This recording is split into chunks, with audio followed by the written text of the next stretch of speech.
السلام علیکم ورحمۃ اللہ وبرکاتہ۔ سوال یہ پوچھا گیا ہے کہ ماہ ذی الحجہ کی آمد ہے، اور ماہ ذی الحجہ کے اندر جب ہم قربانی کرتے ہیں تو کچھ ملحدین مائنڈ کے جو لوگ ہیں وہ اس کے بارے میں لوگوں کے اندر بہت سے عجیب شکوک و شبہات پیدا کرتے ہیں۔ وہ کہتے ہیں کہ جانوروں کی نسل کشی ہوتی ہے اس طرح ذبح کرنے سے، اور جو پیسے ہم نے قربانی پہ لگانے ہیں وہ لوگوں کی مدد پہ لگا دیے جائیں۔ تو اس کے بارے میں کچھ وضاحت کریں کہ ایسے لوگوں کو کیسے سمجھایا بجھایا جائے۔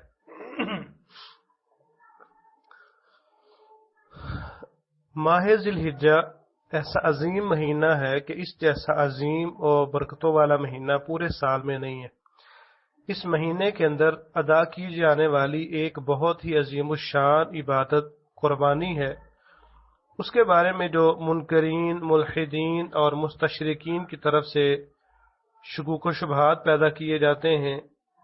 کوشش کریں گے کہ ان کا ہم اللہ کی توفیق سے جتنا ہو سکے اس کا کوئی رد بھی کریں۔ ذی الحجہ کا مبارک مہینہ، اس کی آمد ہے۔ اس ماہ کے شروع ہوتے ہی جدید تہذیب کے جو دل دادا اور مغربیت سے متاثر ذہنیت رکھنے والا شخص سادہ لو اور مذہب پسند مسلمانوں کا ذہن خراب کرنا شروع کر دیتے ہیں کہ قربانی کی وجہ سے جانوروں کی نسل کشی ہوتی ہے، لاکھوں لوگوں کی یہ رقمیں بلا وجہ ضائع ہوتی ہیں۔ اس کے بجائے اگر اتنا مال رفاع عامہ کے مفید کاموں میں، ہسپتالوں کی تعمیر اور انسانیت کی فلاح و بہبود کے لیے خرچ کیا جائے تو معاشرے کے بہت بڑے غریب اور مفلس طبقے کا بھلا ہو جائے گا۔ یہ افراد بھی زندگی کی ضروری سہولتوں سے فائدہ اٹھا سکیں گے۔ تو اس طرح کی وہ باتیں کرتے ہیں۔ اس طرح منکرین قربانی اپنی عقل نارسا سے کام لیتے ہوئے خود قربانی کے نقصانات اور قربانی کو چھوڑنے کے فوائد بیان کرتے نظر آتے ہیں، اور اس کی وجہ سے عام مسلمان ان نام نہاد دانشوروں کے زہریلے پروپیگنڈے اور بہکاوے میں آ کر اسلام کے اس عظیم الشان حکم کو ترک کرنے پر آمادہ ہو جاتے ہیں۔ رسول اللہ صلی اللہ علیہ وآلہ وسلم ان 10 دنوں کے اندر جو عمل کرتے تھے اس میں غور کرنے کی بات یہ ہے کہ عید الاضحیٰ کے اس خاص موقع پر اگر قربانی کرنے کی بنسبت انسانیت کی فلاح و بہبود میں مال خرچ کرنا اتنا ہی افضل موضوع اور مناسب یا ضروری ہوتا تو جناب نبی اکرم صلی اللہ علیہ وآلہ وسلم کے زمانے میں بھی اہل ثروت اور صاحب نصاب مسلمانوں پر قربانی کے حکم کی بجائے غریب، سسکتی اور بدحال انسانیت پر مال خرچ کرنا ضروری قرار دیا جاتا،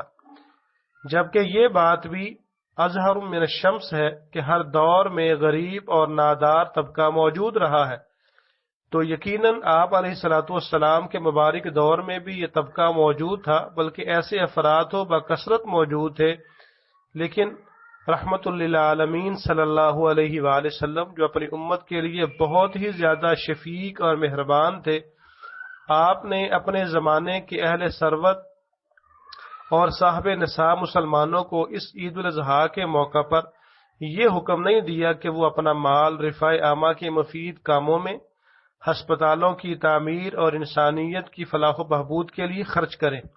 بلکہ یہ حکم فرمایا کہ اس موقع پر اللہ کے حضور جانور کی قربانی پیش کریں، اور خود رسول اللہ صلی اللہ علیہ وآلہ وسلم کا دائمی عمل ان دنوں میں قربانی کرنے کا ہی تھا۔ عبداللہ بن عمر رضی اللہ تعالیٰ عنہ بیان کرتے ہیں، رسول اللہ صلی اللہ علیہ وآلہ وسلم نے مدینہ میں 10 سال قیام فرمایا۔ اس قیام کے دوران آپ صلی اللہ علیہ وآلہ وسلم قربانی کرتے رہے، اور یہ روایت جو ہے 1507 نمبر پر واقع ہے سنن ترمذی کے اندر۔ صحابہ کرام رضوان اللہ تعالی علیہم اجمعین کا اس عظیم حکم کو ہمیشہ قائم اور دائم رکھنا اس بات کی دلیل ہے کہ عید الاضحیٰ کے موقع پر قربانی کرنا ہی ضروری ہے۔ اب ہم ترتیب سے دیکھتے ہیں، ان کے جو شکوک و شبہات ہیں ان کا ایک ایک کر کے رد کرنے کی کوشش کرتے ہیں۔ اب دیکھنا یہ ہے کہ ایام قربانی میں قربانی کرنا افضل ہے یا صدقہ کرنا وہ زیادہ افضل ہے۔ امام احمد بن حنبل رحمہ اللہ فرماتے ہیں قربانی کے ایام میں بنسبت صدقہ کرنے کے قربانی کرنا ہی افضل ہے۔ امام ابو داود، امام ربیعہ اور امام ابو الزناد رحمہم اللہ ان کا بھی یہی موقف ہے۔ تفصیل کے لیے آپ دیکھ سکتے ہیں مغنی لابن قدامہ میں۔ نبی اکرم صلی اللہ علیہ وآلہ وسلم اور ان کے بعد خلفائے راشدین رضوان اللہ تعالی علیہم اجمعین کا یہی عمل تھا۔ اگر ان حضرات کے نزدیک اس سے بہتر کوئی اور عمل ہوتا تو وہ یقیناً قربانی کی بجائے اسی کو اختیار کرتے۔ دوسری بات یہ ہے کہ ایسا کیسے ہو سکتا تھا جبکہ نبی صلی اللہ علیہ وآلہ وسلم کا صریح فرمان مبارک موجود ہے کہ اس دن میں اللہ تعالیٰ کے نزدیک قربانی کے جانور کا خون بہانے سے بڑھ کر بنی آدم کا کوئی عمل پسندیدہ نہیں ہے، جیسا کہ سنن ترمذی کے اندر 1493 نمبر پر سیدہ عائشہ رضی اللہ تعالیٰ عنہ سے مروی ایک روایت ہے۔ اسی طرح حضرت عبداللہ بن عباس رضی اللہ تعالیٰ عنہ سے روایت ہے کہ جناب رسول اللہ صلی اللہ علیہ وآلہ وسلم نے ارشاد فرمایا کسی کام میں مال خرچ کیا جائے تو وہ عید الاضحیٰ کے دن قربانی میں خرچ کیے جانے والے مال سے افضل نہیں ہوتا۔ سنن دارقطنی کے اندر 43 نمبر پر یہ روایت واقع ہے۔ امام نووی رحمہ اللہ بھی اسی طرح ذکر کرتے ہیں کہ صحیح احادیث مشہورہ کی بنا پر شافعیہ کے نزدیک ان دنوں میں قربانی کرنا ہی افضل ہے، نہ کہ صدقہ کرنا، اس لیے کہ اس دن قربانی کرنا شعار اسلام ہے، یہی مسلک سلف صالحین کا ہے۔ البتہ وہ افراد جن پر قربانی کرنا واجب نہیں ہے ان کے لیے یا ان کی طرف سے قربانی کرنے کی بجائے صدقہ کرنا افضل شمار ہوگا۔ بعض فقہا کے نزدیک قربانی واجب ہے اور بعض کے نزدیک سنت موقدہ ہے، لیکن بہر صورت اس دن میں قربانی کرنا یعنی کہ خون بہانا متعین ہے۔ اس عمل کو چھوڑ کر جانور کی قیمت صدقہ کر دینا کافی نہیں ہوگا، اس لیے کہ صدقہ کرنے میں شعائر اسلام میں سے ایک بہت بڑے شعار کا ترک لازم آتا ہے۔ اہل ثروت پر یہ قربانی کرنا ہی لازم ہے۔ اب دوسرا یہ دیکھنا ہے کہ کیا قربانی سے واقعتاً جانوروں کی نسل کشی ہوتی ہے؟ تو دیکھیں کہ ہمیشہ سے اللہ تعالیٰ کا یہ نظام چلا رہا ہے، انسانوں یا جانوروں کو جس چیز کی ضرورت جتنی زیادہ ہوتی ہے اللہ تعالیٰ اس کی پیدائش اور پیداوار بڑھا دیتے ہیں، اور جس چیز کی جتنی ضرورت کم ہوتی ہے اس کی پیداوار بھی اتنی ہی کم ہو جاتی ہے۔ آپ پوری دنیا کا سروے کریں، اچھی طرح جائزہ لیں، جن ممالک میں قربانی کے اس عظیم الشان حکم پر عمل کیا جاتا ہے کیا ان ممالک میں قربانی والے جانور ناپید ہو چکے ہیں یا پہلے سے بھی زیادہ موجود ہیں؟ آپ کبھی اور کہیں سے بھی یہ نہیں سنیں گے کہ دنیا سے حلال جانور ختم ہو گئے یا اتنے کم ہو گئے ہیں کہ لوگوں کو قربانی کرنے کے لیے جانور ہی میسر نہیں آئے، جبکہ اس کے برخلاف کتے اور بلیوں کو دیکھ لیں، ان کی نسل ممالک میں کتنی ہے۔ حالانکہ تعجب والی بات یہ ہے کہ کتے اور بلیاں ایک حمل سے 4 5 بچے جنتے ہیں، لیکن ان کی تعداد بمقابل حلال جانوروں کے بہت کم نظر آتی ہے۔ بعض مفسرین نے قرآن کریم کی یہ جو آیت کریمہ ہے وَمَا أَنفَقْتُم مِّن شَيْءٍ فَهُوَ يُخْلِفُهُ، اس کی تفسیر میں لکھتے ہیں کہ اس آیت کے لفظی معنی یہ ہے کہ تم جو چیز بھی خرچ کرتے ہو اللہ تعالیٰ اپنے خزانہ غیب سے تمہیں اس کا بدل دے دیتے ہیں۔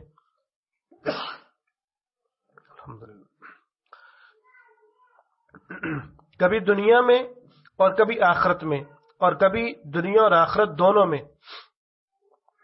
کائنات عالم کی تمام چیزوں میں اس کا مشاہدہ ہوتا ہے کہ آسمان سے پانی نازل ہوتا ہے، انسان اور جانور اس کو بے دڑک خرچ کرتے ہیں، کھیتوں اور درختوں کو سیراب کرتے ہیں، وہ پانی ختم نہیں ہوتا، دوسرا اس کی جگہ اور نازل ہو جاتا ہے۔ اسی طرح زمین سے کنواں کھود کر جو پانی نکالا جاتا ہے اس کو جتنا نکال کر خرچ کرتے ہیں اسی کی جگہ دوسرا پانی قدرت کی طرف سے جمع ہو جاتا ہے۔ انسان غذا کھا کر بظاہر ختم کر لیتا ہے، مگر اللہ تعالیٰ اس کی جگہ پہ دوسری غذا مہیا کر دیتے ہیں۔ بدن کی نقل و حرکت اور محنت سے جو اجزاء تحلیل ہو جاتے ہیں ان کی جگہ دوسرے اجزاء بدل بن جاتے ہیں۔ الغرض انسان دنیا میں جو چیز خرچ کرتا ہے، اللہ تعالیٰ کی عام عادت یہ ہے کہ اس کے قائم مقام اس جیسی دوسری چیز دے دیتے ہیں، کبھی سزا دینے کے لیے یا کسی دوسری تکوینی مصلحت سے اس کے خلاف ہو جانا اس ضابطہ الہیہ کے منافی نہیں ہے۔ اس آیت کے اشارے سے یہ بھی معلوم ہوتا ہے کہ اللہ تعالیٰ نے جو بھی اشیاء انسان اور حیوانات کے لیے پیدا کی ہیں، جب تک وہ خرچ ہوتی رہتی ہیں ان کا بدل من جانب اللہ پیدا ہوتا رہتا ہے۔ جس چیز کا خرچ زیادہ ہوتا ہے اللہ تعالیٰ اس کی پیداوار بھی بڑھا دیتے ہیں۔ جانوروں میں بکرے اور گائے کا سب سے زیادہ خرچ ہوتا ہے کہ ان کو ذبح کر کے گوشت کھایا جاتا ہے، اور شرعی قربانیوں اور کفارات میں ان کو ذبح کیا جاتا ہے۔ وہ جتنے زیادہ کام آتے ہیں اللہ تعالیٰ اتنی زیادہ اس کی پیداوار بڑھا دیتے ہیں، جس کا ہر جگہ مشاہدہ ہوتا ہے کہ بکروں کی تعداد ہر وقت چھری کے نیچے رہنے کے باوجود دنیا میں زیادہ ہے، کتے اور بلی کی تعداد اتنی نہیں ہے، حالانکہ کتے بلی کی نسل بظاہر زیادہ ہونی چاہیے کہ وہ ایک ہی پیڑ سے 4-5 بچے تک پیدا کرتے ہیں۔ گائے بکری زیادہ سے زیادہ 2 بچے دیتی ہے۔ گائے بکری ہر وقت ذبح ہوتی ہے، کتے بلی کو کوئی ہاتھ نہیں لگاتا، مگر پھر بھی یہ مشاہدہ ناقابل انکار ہے کہ دنیا میں گائے اور بکروں کی تعداد بنسبت کتے بلی کے زیادہ ہے۔ جب سے ہندوستان میں گائے کے ذبیحہ پر پابندی لگی ہے اس وقت سے وہاں گائے کی پیداوار بھی کم ہو کے رہ گئی ہے، ورنہ ہر بستی اور ہر گھر گاؤں سے بھرا ہوا ہوتا تھا جو ذبح نہ ہونے کے سبب بچی رہتی۔ اور عرب سے بھی جب سے سواری اور باربرداری میں اونٹوں سے کام لینا کم کر دیا گیا ہے وہاں اونٹوں کی پیداوار بھی کم ہو کے رہ گئی ہے۔ اس سے اس ملحدانہ شبے کا ازال ہو گیا جو احکام قربانی کے مقابلے میں اقتصادی اور معاشی تنگی کا اندیشہ پیش کر کے کیا جاتا ہے۔ اسی سوال کا دوسرا جو جز ہے وہ اس طرح سے ہے کہ رفاہی کاموں کی افادیت جو ہے وہ اپنی جگہ مسلم ہے۔ ہماری اس بحث کا یہ مطلب ہرگز نہیں ہے کہ رفاہ عامہ کے مفید کاموں میں ہسپتالوں کی تعمیر اور انسانیت کی فلاح و بہبود کے لیے غرباء، مساکین اور ناداروں پر خرچ نہیں کرنا چاہیے، بلکہ ہمارا مقصود محض یہ ہے کہ 10 ذی الحجہ سے لے کر 13 ذی الحجہ کی شام تک جس شخص پر قربانی کرنا واجب ہے اس کے لیے قربانی چھوڑ کر اس رقم کا صدقہ کرنا جائز نہیں ہے۔ جس شخص پر قربانی کرنا واجب نہیں ہے اس کے لیے ان دنوں میں یا صاحب نصاب لوگوں کے ان دنوں میں قربانی کرنے کے ساتھ ساتھ یا سال کے دیگر ایام میں مالی صدقہ کرنا یقیناً بہت زیادہ ثواب کی چیز ہے۔ رفاہ عامہ کے مفید کاموں میں ہسپتالوں کی تعمیر اور انسانیت کی فلاح و بہبود کے لیے خرچ کرنے کے لیے اسلام نے زکوٰۃ، صدقۃ الفطر، عشر، کفارات، نذر و میراث، دیگر وجوبی صدقات اور قربانی وغیرہ کے نظام وضع کیے۔ ان احکامات کو پوری طرح عملی جامہ پہنا کر مطلوبہ نتائج اور مقاصد جو ہے وہ حاصل کیے جا سکتے ہیں، نہ یہ کہ اسلام کے ایک عظیم الشان حکم کو مسخ کر کے تلبیس سے کام لیا جائے۔ ہونا تو یہ چاہیے کہ معاشرے میں ہونے والی خرافات پر تفصیلی نظر ڈالی جائے، طرح طرح کی مروجہ رسومات میں ضائع ہونے والی اربوں خربوں کی مالیت کو کنٹرول کیا جائے، نہ کہ ایک فریضے میں صرف کرنے والے لوگوں کو بھی بہکا کر اس سے روک دیا جائے۔ منکرین قربانی نے اپنی ناکارہ عقل سے کام لیتے ہوئے بذام خود قربانی کے نقصانات اور ترک قربانی کے فوائد بیان کیے ہیں۔ مثلا یہ کہتے ہیں کہ قربانی کی وجہ سے جانوروں کی نسل کشی ہوتی ہے، لوگوں کی رقمیں بلا وجہ ضائع ہوتی ہیں، اگر یہ رقوم رفاہ عامہ کے کسی مفید کام میں صرف کی جائیں تو کیا ہی اچھا ہو، مگر یہ نادان یہ نہیں سمجھتے کہ اللہ تعالیٰ کے حکم کو جو حکیم الاطلاق ہے اور اس کا کوئی حکم عقل کے خلاف اور خالی از حکمت نہیں ہوتا، صرف ان طفل تسلیوں سے کیوں کر رد کر دیا جا سکتا ہے؟ کیا اس کو قربانی کا حکم دیتے وقت یہ معلوم نہ تھا کہ قربانی سے جانوروں کی نسل کشی ہوتی ہے اور اس کے یہ نقصانات ہیں؟ رب تعالیٰ کے سری احکام میں معاذ اللہ کیڑے نکالنا کون سا ایمان ہے؟ اور پھر جناب امام خاتم الانبیاء محمد کریم صلی اللہ علیہ وآلہ وسلم کے صحیح اور سری قول اور فعل اور امت مسلمہ کے عمل کو جو تواتر سے ثابت ہے، خلاف عقل یا مضر بتانا کون سا نقصان دہ، کون سا دین ہے؟ ایسے ہی بعض علماء لکھتے ہیں کہ بعض لوگ روحانیت سے غافل ہو کر یہ سمجھتے اور کہتے ہیں کہ قوم کا اتنا روپیہ جو 3 دن میں جانوروں کے ذبح پر ہر سال خرچ ہو جاتا ہے اور اس کا خاطر خواہ مفاد نظر نہیں آتا، اگر یہی پیسہ رفاعی اور قومی مفادات پر لگایا جائے تو بہت فائدہ ہوگا۔ پہلی بات تو یہ ہے قربانی کرنا اللہ تعالیٰ کا حکم ہے اور اہم عبادت ہے، جیسے حج کرنا، زکوٰۃ دینا اور دوسری عبادات کرنا۔ تو کیا ان عبادات کے بارے میں بھی یہی کہا جائے گا کہ یہ فضول خرچی اور مال کو بے جا خرچ کرنا ہے؟ اس طرح تو دین کا بہت بڑا حصہ اور بہت سے دینی احکام کا تعلق اسلام سے ختم ہو جاتا ہے۔ جب شریعت میں قربانی کا حکم ہے تو اس سے عقلی اعتراضوں اور ذہنی ڈھکوسلوں کا شکار بنانا کسی طرح بھی درست نہیں ہے۔ دوسری بات یہ ہے کہ دنیا میں ہونے والی دوسری اور اصل جو فضول خرچیاں ہیں جن کا شریعت نے حکم بھی نہیں دیا، ان لوگوں کو نظر نہیں آتی، جبکہ اصل میں تو ان کے ختم کرنے اور مٹانے کی ضرورت ہے۔ ملک کی کتنی بڑی تعداد ایسی ہے جو سگریٹ نوشی کرتی ہے، منشیات، کرکٹ، ہاکی اور دوسرے کھیل، جوے بازی، گھوڑ دوڑ، ناچ گانا، فحش پروگرام، internet, T V, cable, V C are,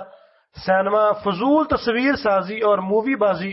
اور دوسرے فحش میڈیائی پروگرام، فحش اخبار اور رسائل